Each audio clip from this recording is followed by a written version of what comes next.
আন্তর্জাতিক রীতিতে যদি কথায় লেখো তাহলে তোমাদেরকে দিয়ে দিবে যে আন্তর্জাতিক রীতিতে কথায় লেখো, তার মানে আন্তর্জাতিক রীতিতে কথায় লেখা উল্লেখ করবে, যদি উল্লেখ করা না থাকে তাহলে তোমরা দেশীয় রীতি করবে। আন্তর্জাতিক রীতিতে হিসাব করে যে মিলিয়ন বিলিয়ন, ঠিক আছে, এভাবে কিন্তু হিসাব করে মিলিয়ন বিলিয়নে। তো আন্তর্জাতিক রীতিতে একটা সিরিয়াল মনে রাখবে, এটা হচ্ছে একক, তারপর হচ্ছে দশক, তারপর হচ্ছে শতক, তারপর হচ্ছে হাজার, তারপরে মিলিয়ন, আর হচ্ছে বিলিয়ন। তার মানে এখান থেকে ডান দিক থেকে তোমরা হিসাব করবে একক, দশক, শতক, হাজার, মিলিয়ন, বিলিয়ন। এইটুকু আমরা মনে রাখতে পারলেই আমাদের আন্তর্জাতিক রীতিতে সুন্দর করে অঙ্ক কথায় লিখতে পারবো। আর টেকনিক মনে রাখবে, তোমরা যেমন দেশীয় রীতিতে টেকনিক ফলো করছো, আন্তর্জাতিক রীতিতে টেকনিক হচ্ছে 3-3-3। সবসময় মনে রাখবে দেশীয় রীতিতে আমরা পড়ছি 3-2-2, আর আন্তর্জাতিক রীতিতে হচ্ছে 3-3-3।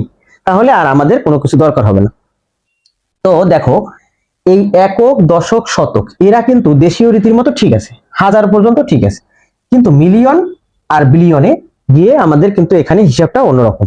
তো এই অঙ্কটা বলছে যে আন্তর্জাতিক রীতিতে কথায় লেখো। তো চলো আমরা আন্তর্জাতিক রীতিতে কথায় লিখবো।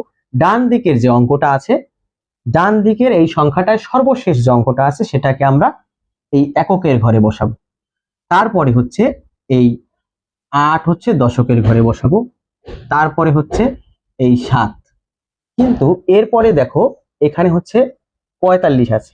তো সেক্ষেত্রে আমরা এই পর্যন্ত দেশীয় রীতি, এইটুকু পর্যন্ত দেশীয় রীতিতে যেতে পারলাম, কিন্তু আন্তর্জাতিক রীতিতে এই পন্থা অবলম্বন করলে ভুল হয়ে যাবে। তো সেক্ষেত্রে আমাদেরকে কি করতে হবে, এই 45, তো একটা সহজ টেকনিক আমরা দেখাই, সেটা হচ্ছে তুমি দেখো 45, 7, 8, 9, এই যে টেকনিকটা আছে 3-3-3, তোমরা প্রশ্ন পাওয়ার সাথে সাথে এই যে সংখ্যাটা দেয়া থাকবে প্রথম এই 3-3-3 মানে হচ্ছে ডান দিক থেকে 3টা অঙ্ক পর পর কমা দেওয়া। তো এই ডান দিক থেকে 1, 2, 3, 3টা অঙ্ক পর আমি একটা কমা দিয়ে দিলাম। এরপরে দেখো আর 3টা অঙ্ক নাই, এরপরে তো এই 2টা অঙ্ক শেষ। এখন তোমরা এই যে প্রথম যে 3টা, সেই 3টার মধ্যে এটা হচ্ছে একক, এটা হচ্ছে দশক, আর এটা হচ্ছে শতক। এর পরে যাবে কিন্তু এই যে ঘরে যা থাকবে সেটা সম্পূর্ণ হাজার, এটা হচ্ছে হাজারের ঘরে দিতে হবে।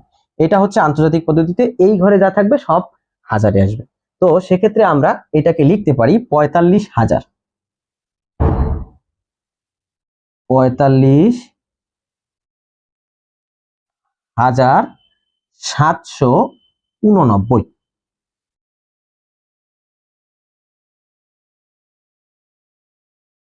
45,789। তো হয়ে গেল এই পর্যন্ত আমাদের শেষ। এরপরে আমরা যখন বড় সংখ্যা দেখবো তখন তোমরা ক্লিয়ার হয়ে যাবে। বইয়ে এরকম একটা বড় সংখ্যা উদাহরণ 5-এ দেওয়া আছে, এবারে তুমি একদম ক্লিয়ার হয়ে যাবা যে আসলে এটা কিভাবে আমরা এটা করব। তো দেখো প্রশ্ন পাওয়ার সাথে সাথে যদি বলে এটাকে আন্তর্জাতিক রীতিতে কথায় লেখো, তাহলে তোমরা করবা কি, প্রথমে এই যে টেকনিক অনুযায়ী 3-3-3, তার মানে আমি 3টা অঙ্ক পর পর কমা দিয়ে দেবো, 1, 2, 3, এই 3 অঙ্ক পরে আমি এখানে একটা কমা দিয়ে দিলাম।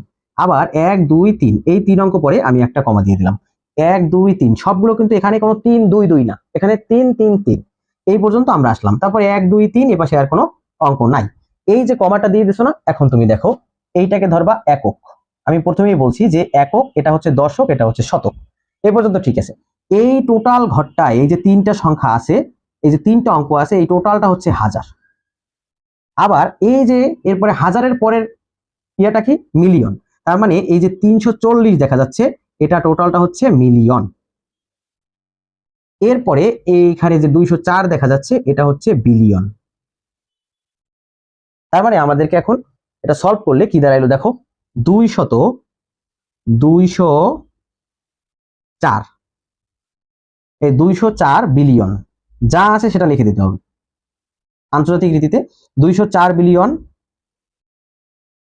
340, 340 মিলিয়ন,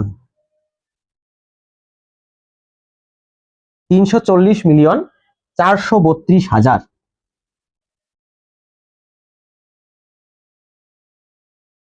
432,000। তারপরে হচ্ছে কিন্তু দেখো দশক আর শতকের স্থানে হচ্ছে শূন্য শূন্য আছে, তো আমরা শুধু 4 লিখে দেবো, 432,004। এই শিক্ষার্থীরা, এই হয়ে গেল আমাদের যে 204,340,432,4। এটা হচ্ছে আমাদের আন্তর্জাতিক রীতিতে কথায় লেখা। তো এভাবে তোমরা এই সিরিয়ালটা মনে রাখবে, একক, দশক, শতক, হাজার, মিলিয়ন, বিলিয়ন, আর কমা দিয়ে এর ভিতরে যা, আমি আবারও বলছি, তোমরা 400 দেখে ভাববা যে 100, 1000, 1 লক্ষ, সেটা এই আন্তর্জাতিক রীতিতে করা যাবে না। এখানে 3 3 3 কমা দেওয়ার পরে এইটুকুর ভিতরে এই কমা থেকে এই কমার মধ্যে হাজারের ঘরে যাই আসুক না কেন সেটাকে হাজার লিখে দিতে হবে, এটার ঘরের মধ্যে যাই থাকুক না কেন সেটাকে মিলিয়ন লিখে দিতে হবে, এটার ঘরের ভিতর যাই থাকুক না কেন সেটাকে বিলিয়ন লিখতে হবে। তো এই ছিল আজকের আমাদের আন্তর্জাতিক রীতিতে কথায় লেখার ক্লাস।